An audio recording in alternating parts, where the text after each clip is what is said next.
Buenas tardes, tengan todos ustedes, hermanos, principalmente. Que el amor de Dios y nuestra Madre Santísima estén con todos ustedes. Y el amor del Espíritu Santo sea derramado en cada uno de sus hogares.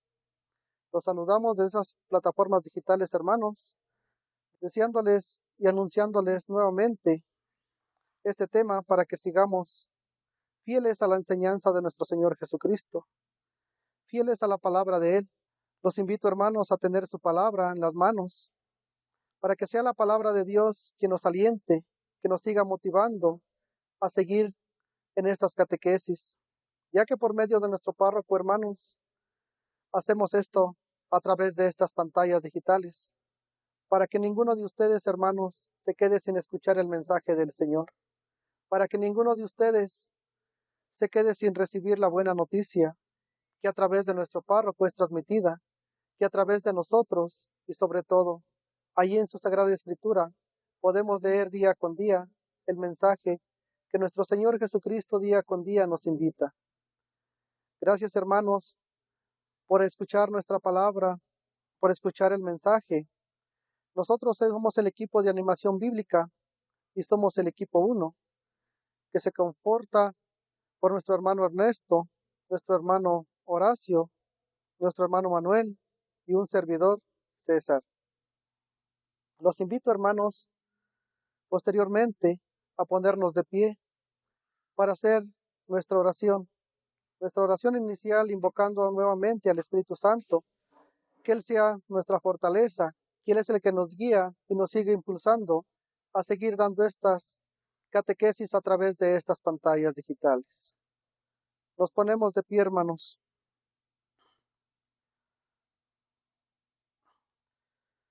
Ave María Purísima, por la señal de la Santa Cruz de nuestros enemigos, Señor Dios nuestro, Padre, y el Hijo, Espíritu Santo. Amén. Señor Jesús, en esta tarde te damos gracias por habernos permitido reunirnos una vez más como que pequeña familia que tú has querido formar en tu santo nombre. Te damos gracias, Señor, principalmente por el don de la vida que nos regalas hasta estos momentos para estar aquí en tu presencia. Gracias, Señor, por darnos ese ánimo y esa fortaleza de seguir transmitiendo a nuestros hermanos tu bendita palabra, Señor. Pero también en esta tarde, Señor, te pedimos que derrames en cada uno de nosotros tu Espíritu Santo, para que sea Él quien hable a través de cada uno de nosotros, que sea Él quien ponga las palabras adecuadas en nuestra boca, para que nosotros podamos transmitir el día de hoy este tema y llegue hasta todos nuestros hermanos, para que ellos no se hagan los sordos, no estén ciegos, sino que sea tu bendito Espíritu Santo quien quite de cada uno de nosotros esa venda, esa ceguera que no nos deja ver más allá. Porque bien sabemos que en cada uno de nuestros hogares podemos ver a través de estas pantallas digitales tu mensaje, Señor. Pero a veces nos hacemos sordos a tu voz. Derrama tu bendito Espíritu Santo para que sea Él nuestra fortaleza, para que sea Él quien nos impulse a seguir día con día, a seguir transmitiendo a través de las pantallas o a través de nosotros mismos, seguir evangelizando y llevar tu palabra, ya sea a nuestro hermano de sangre, a nuestro vecino, o con cualquier persona que nos encuentremos necesitada de tu amor, Señor. Derrámate, bendito Espíritu de Dios, en cada uno de nosotros. Llena nuestros corazones de esas lenguas de fuego, como lo hiciste con tus benditos apóstoles, y también que nosotros seamos esos discípulos misioneros, que no pongamos trabas para llevar tu bendita palabra, porque bien tú lo dijiste, que no llevemos nada, solamente nos llamas y nos invitas a anunciar tu palabra, como misioneros que somos, porque bien lo sabes, Señor, que tú nos mandaste llamar, porque sabemos que hay mucho trabajo en tu viña, Señor, y pocos son los trabajadores. Gracias, Señor, por todo amor, por todo ese amor que nos tienes a cada uno de nosotros, por toda esa caridad, pero sobre todo, Señor, gracias por ese amor que nos tienes a cada uno de nosotros. Te pedimos también, Señor, que en esta tarde derrames tu bendito Espíritu Santo en cada uno de los hogares que están viendo a través de estas pantallas digitales este tema que vamos a transmitir el día de hoy. Bendícelo, Señor, derrama tu bendito Espíritu Santo en cada uno de ellos. Hazlos fuertes a esta pandemia, para que solamente tu amor, Señor, sea quien los guíe, sea quien los salve y los lleve por el buen camino. Divino Espíritu baja, Divino Espíritu baja, y en llamas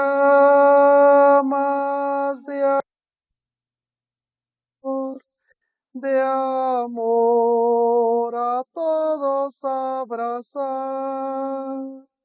y en llamas de amor a todos abrazar. A continuación, hermanos, los invito, si tienen a la mano su Sagrada Escritura, tómenla, hermanos, y vamos a ver el Evangelio de Juan 1, del 1 al 18. Habla, Señor. En el principio, el Verbo, en la palabra, y el Verbo estaba ante Dios, y el Verbo era Dios, y estaba antes que Dios, al principio. Pero Él se hizo todo, y nada llegó a ser sin Él. Lo que fue hecho tiene vida en Él.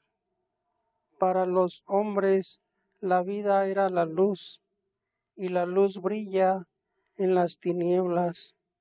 Las tinieblas no lo impidieron.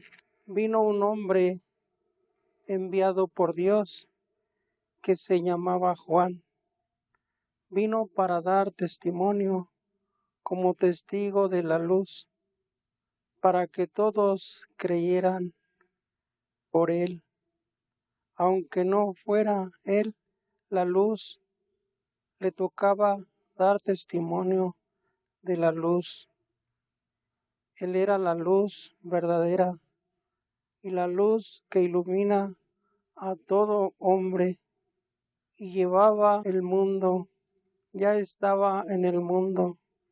Este mundo que se hizo por él, este mundo que no lo recibió, vino a su propia casa, y los suyos no lo recibieron. Pero todos los que lo recibieron, les dio capacidad para ser hijos de Dios, al creer en su nombre. Ha nacido no de sangre alguna, ni por la ley de la carne, ni por voluntad de hombre, sino que ha nacido de Dios. Y el Verbo se hizo carne y puso su tienda entre nosotros. Hemos visto su gloria, la gloria que recibe del Padre, y el Hijo único. En él todo era don amoroso y verdad. Juan dio testimonio de él, dijo muy fuerte: de él yo hablaba al decir, el que ha venido detrás de mí ya está delante de mí, porque era antes que yo. De su plenitud hemos recibido todos y cada don amoroso, preparaba a otro por medio de Moisés. Hemos recibido la ley, pero la verdad y el don amoroso nos llega por medio de Jesucristo. Nadie ha visto a Dios jamás, pero Dios, Hijo único, que está en el seno del Padre, nos lo dio a conocer. Palabra del Señor. Gloria a ti. Bueno, pues ya hemos escuchado el Santo Evangelio, nuestra oración inicial. Vamos a ver ahora el tema 10, que es importancia y nociones generales sobre el Nuevo Testamento. El Nuevo Testamento es importante dentro de la Sagrada Escritura, puesto que en él vemos la plenitud de toda la historia de la salvación, toda la historia que ya hemos visto en los videos anteriores, desde el primero que fue el Génesis, Éxodo, como vimos la liberación del pueblo de Egipto, y que van a la tierra prometida. Los israelitas salen de Egipto, van a la tierra prometida, la conquistan. Josué es el que conquista la tierra prometida. Viene la etapa de los jueces. Después de los jueces ya viene la etapa de los reyes, hasta la división de los reinos. Y llega la historia pues hasta el destierro de Babilonia, cuando el pueblo de Israel es oprimido por el rey babilonio Nabucodonosor y se los lleva exiliados pues a Babilonia. Solamente deja en todo el pueblo de Israel pues puros herreros, puros pobres, puras viudas, huérfanos, que pues no le iban a servir para el trabajo. Se llevó a Babilonia los herreros, los alfareros, los segadores, todos los que tenían algún oficio, se los llevó. Vemos que después Dios libera a su pueblo por medio del rey asirio, de Persia, que conquista Babilonia, y pues Dios le habla a ese rey por boca de Daniel, y salen liberados de Babilonia, y vuelven a la tierra de Israel. De ahí vemos la etapa de los macabeos, hasta llegar a los profetas, los mayores, que es Isaías, Jeremías, Ezequiel y Oseas, y los menores, ya los que pues tienen los libros más pequeñitos, y llegamos pues hasta el último profeta, que es Juan el Bautista, y de ahí empieza nuestra historia de la plenitud con Cristo. Cristo pues lleva a la plenitud todo lo que se ha hecho. Como vemos en el Evangelio, se nos dijo: el Verbo de Dios se hizo carne y habitó entre nosotros.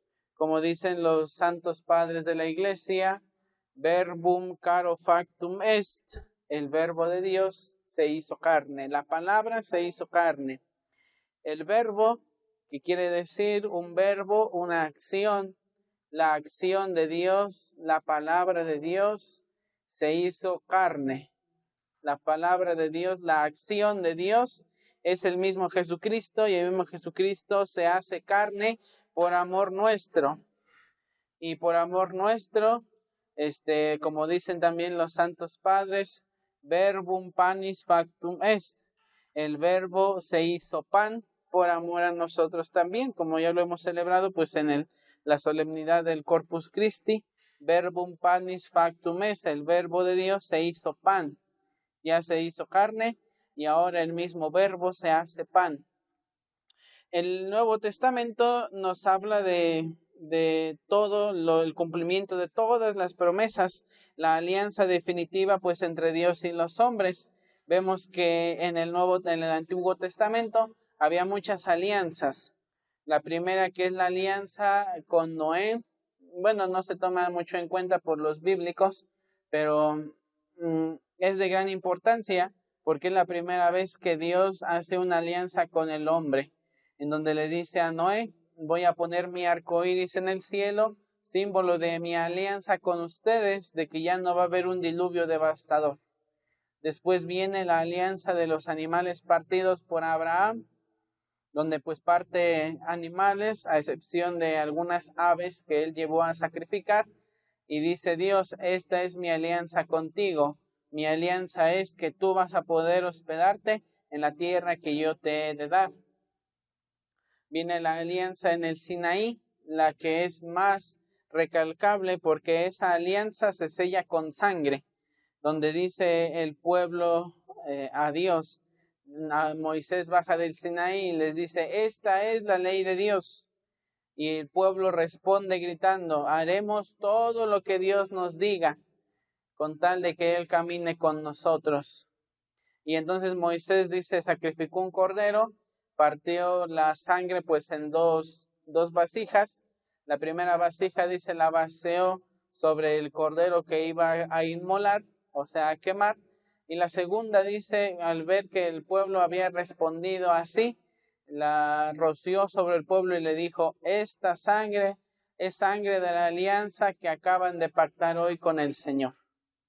Entonces dice, Cristo viene a hacer la nueva y definitiva alianza con Dios, del hombre con Dios, donde dice que en la última cena, Él pacta la última alianza diciendo, esta es mi sangre, sangre de la alianza nueva y eterna.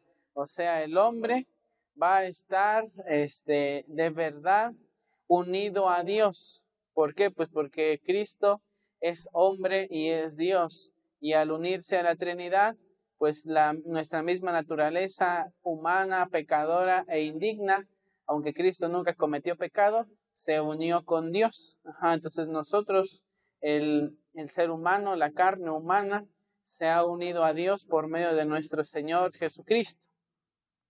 Entonces Él sella esta última alianza.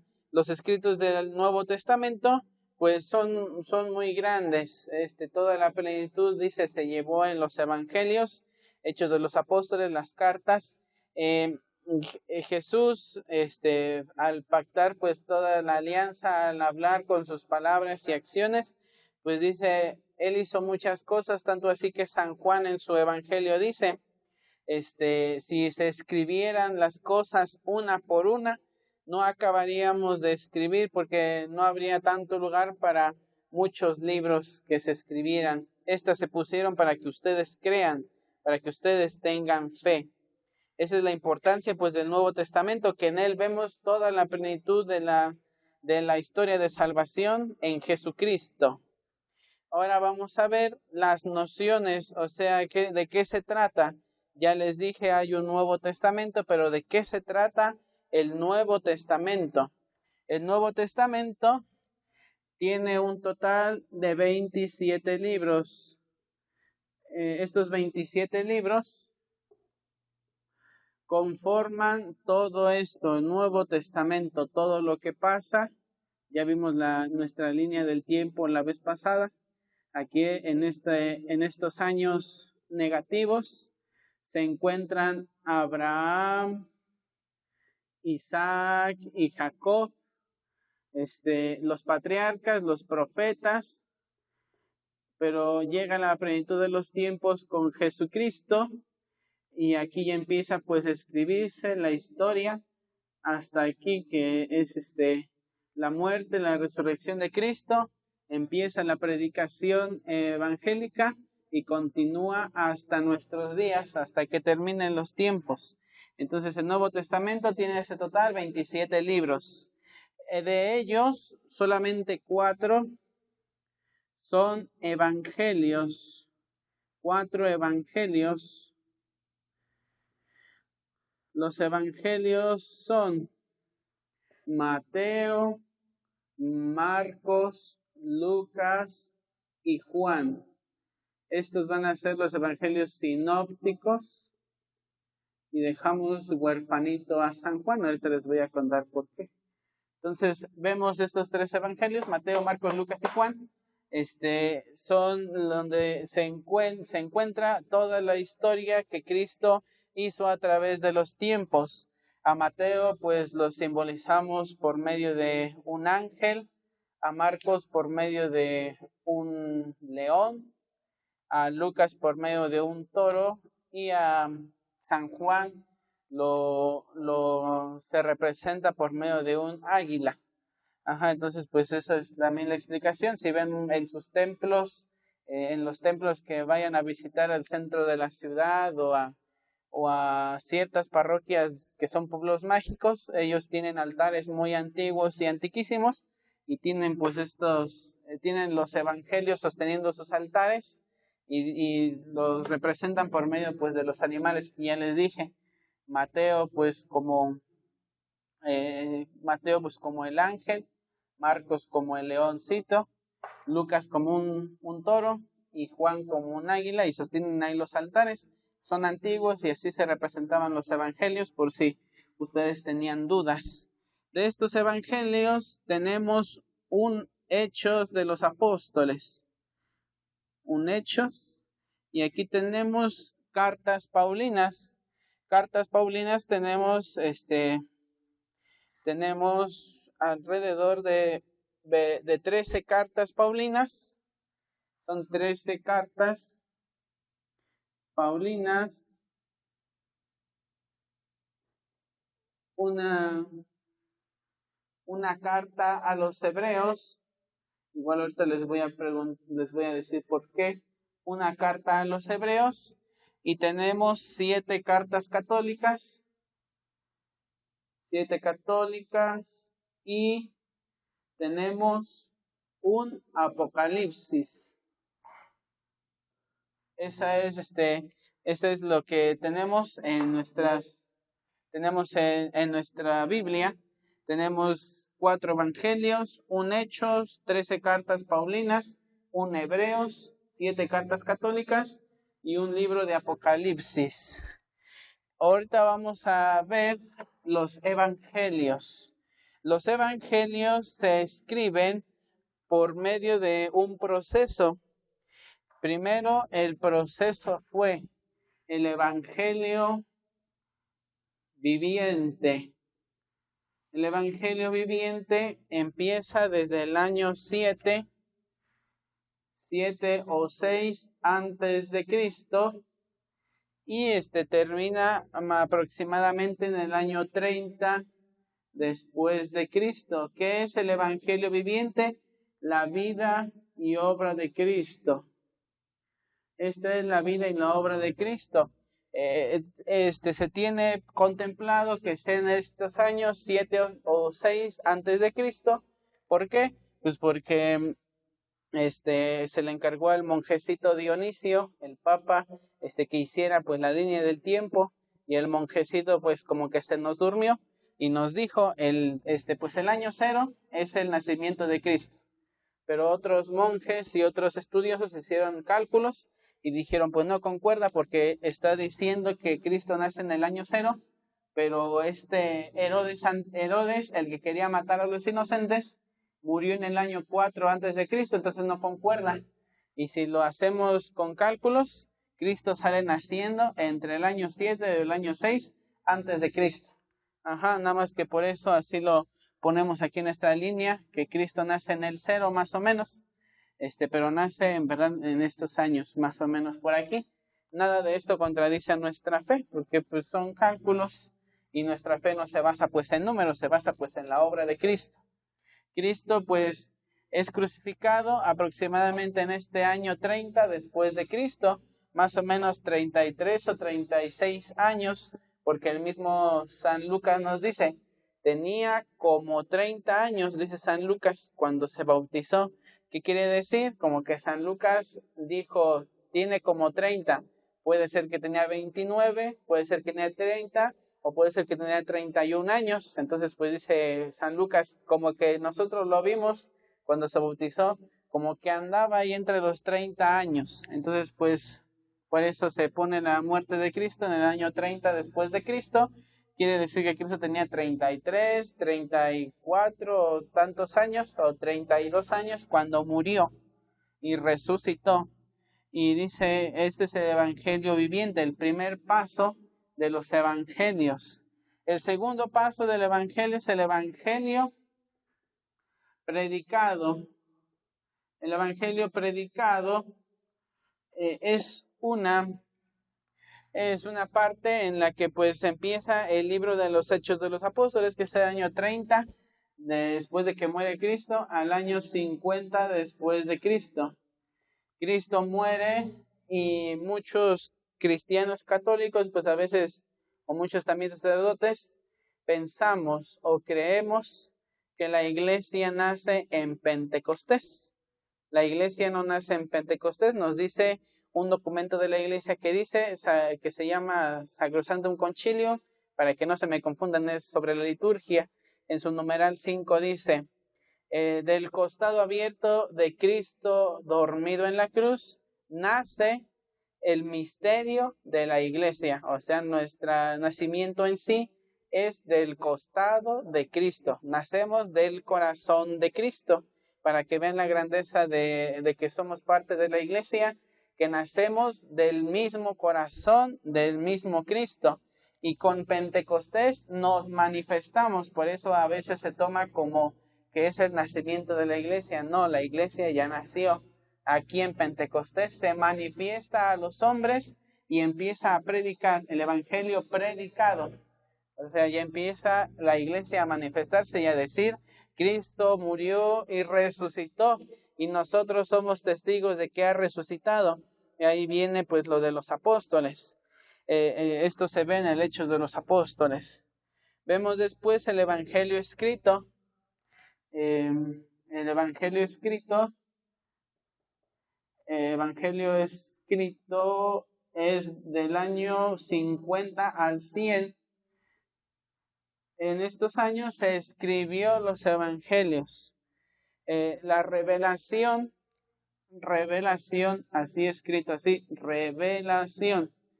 La revelación es toda la obra que uno vio, que uno sintió al estar con Cristo. Esa es la revelación.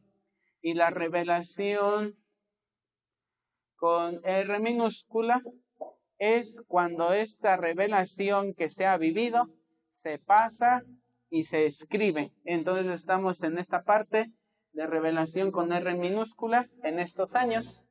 Todo lo que pasó, todo lo que sentimos al estar en la presencia de Cristo se escribió y empieza la escritura de estos evangelios, Mateo, Marcos, Lucas y Juan, entre estos años. Ya pronto les explicaré un poquito más, y nada más se los doy así de rápido. Mateo pues escribe su evangelio a los judíos conversos, por eso habla mucho de leyes. Marcos pues a los que son cristianos de otras procedencias, por ello pues su evangelio es cortito, el más corto que puedan encontrar, y con sencillas palabras para que los convertidos, los paganos conversos entiendan.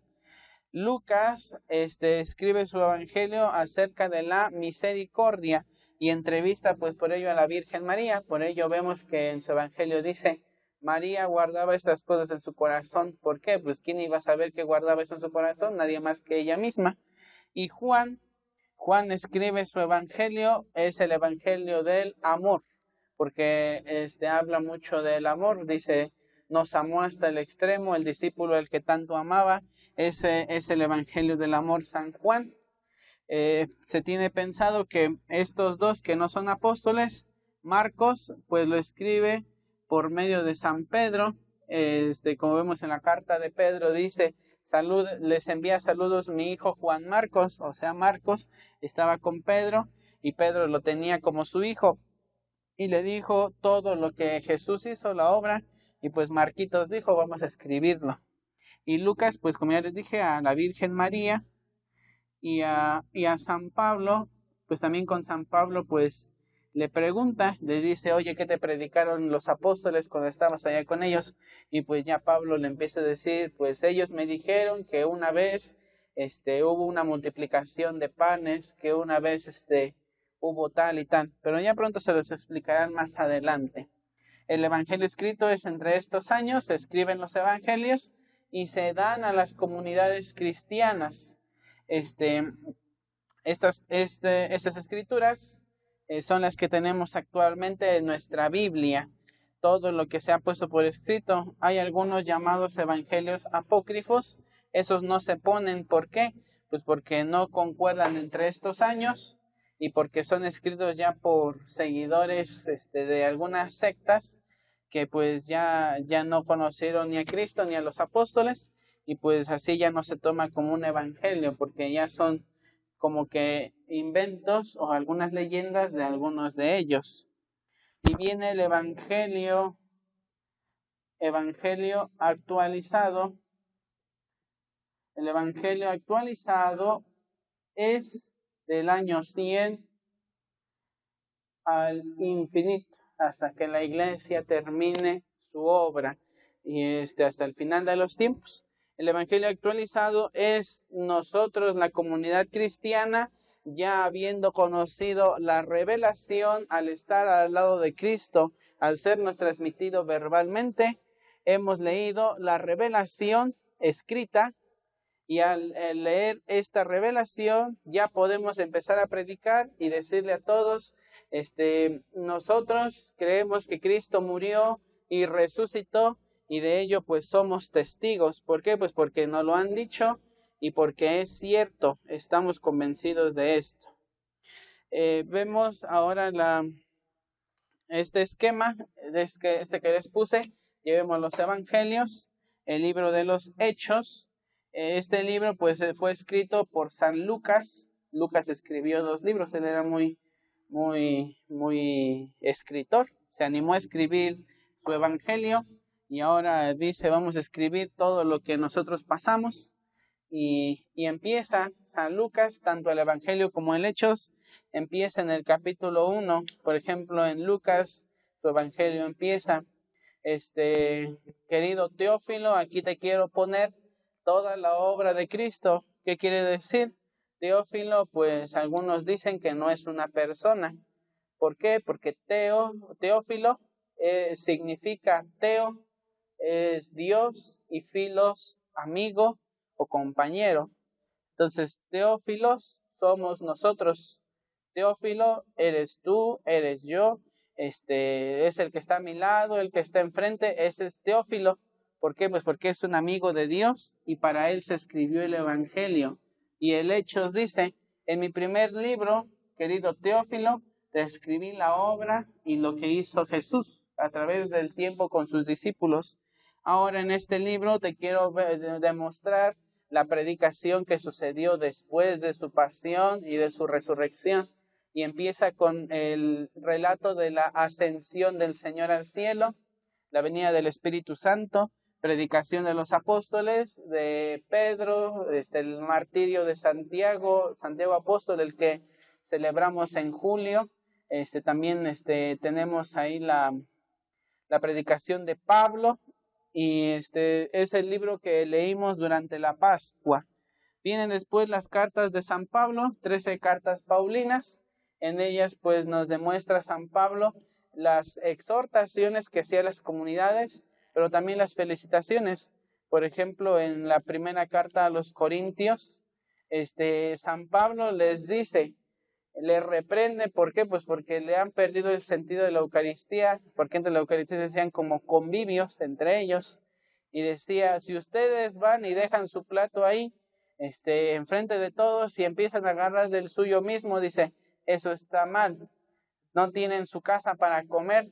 Dice, ¿por qué? Porque el mismo Jesús, la noche en que iba a ser entregado, y empieza a relatar el misterio de la Eucaristía. Y dice, por eso cada vez que ustedes comen de este pan y beben de este cáliz, anuncian la muerte del Señor hasta que vuelva. Y dice, aquel que come la carne del Señor y bebe su sangre indignamente, come y bebe su propia condenación, le reprende por eso. Y en la segunda carta ya les felicita, le dice, desde que yo les escribí, han mejorado según llegan las noticias, y de ello los felicito. Entonces, pues siempre que hay una primera o segunda parte, es porque en la primera tal vez lo quiera reprender y en la segunda felicitar, o porque en las dos quiere felicitar el progreso de la comunidad. Viene después la carta a los hebreos. Los hebreos, hay una discusión porque no saben si le escribió el discípulo Apolo o el apóstol Pablo. ¿Por qué? Pues porque tiene un escrito con verbo de Pablo, o sea, como que quiere decir que Pablo tal vez la escribió, pero otros dicen que tal vez es Apolo, porque ya cuando se escribió esta carta, pues Pablo ya estaba en la cárcel y ya no había visitado pues a los hebreos, y Apolo estaba con ellos, y Apolo era discípulo de Pablo, entonces dicen algunos estudiosos. Por eso tiene un lenguaje como el de Pablo, porque él fue evangelizado por Pablo.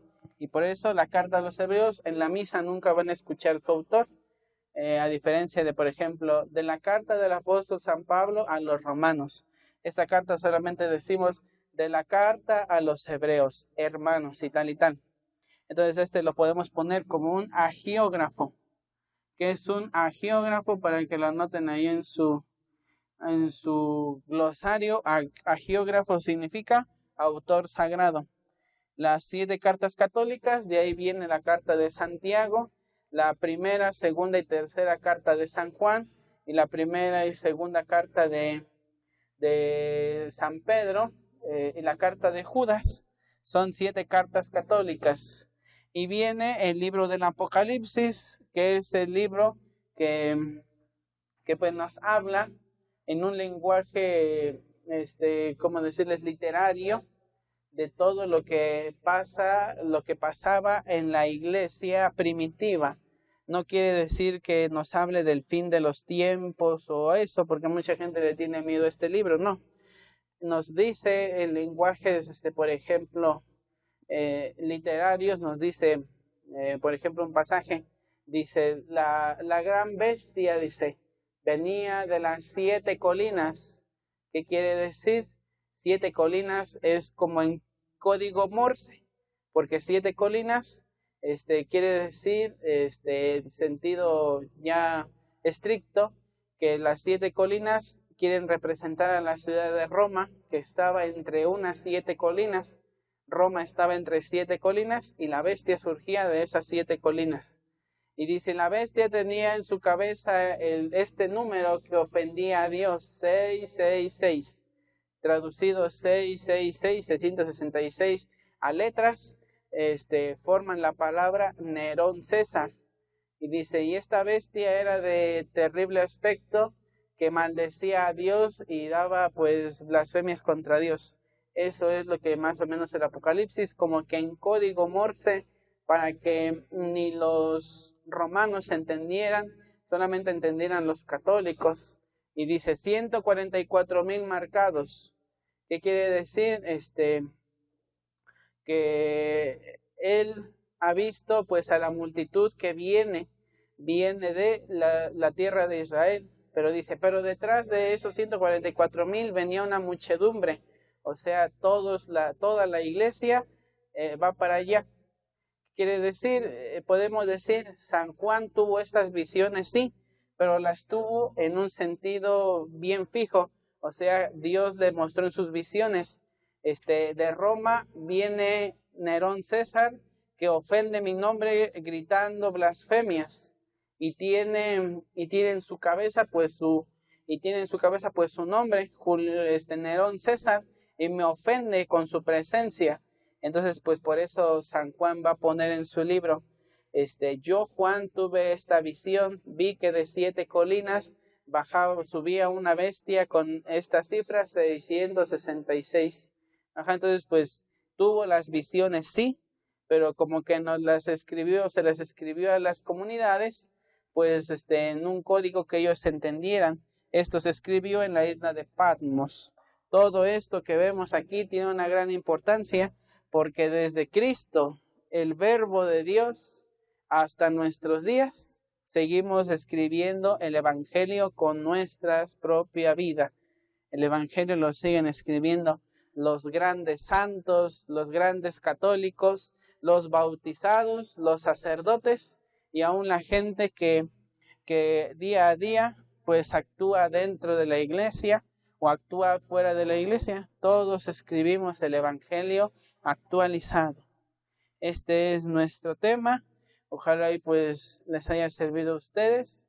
Y pues vamos a hacer nuestra oración final. Bueno, hermanos, aquí les damos gracias por la atención. Aquí aquí estamos a su servicio, estamos trabajando para ustedes y entramos a la unidad 3 con estos nuevos temas. Y para terminar, pues nos consagramos a Nuestra Madre Santísima, consagramos nuestro hogar, nuestras familias y consagramos a todo lo que hacemos en nuestros días y decimos: oh Señora mía, oh Madre mía, yo te ofrezco enteramente a ti y en prueba de afecto te consagro en esta noche y para siempre mis ojos, mis oídos, mi lengua, mi corazón y en una palabra todo tuyo mi ser, ya que soy todo tuyo, Madre de bondad, guárdame y defiéndeme como cosa y pasión tuya. Amén. Bueno, que Dios los bendiga y muchísimas gracias por su atención.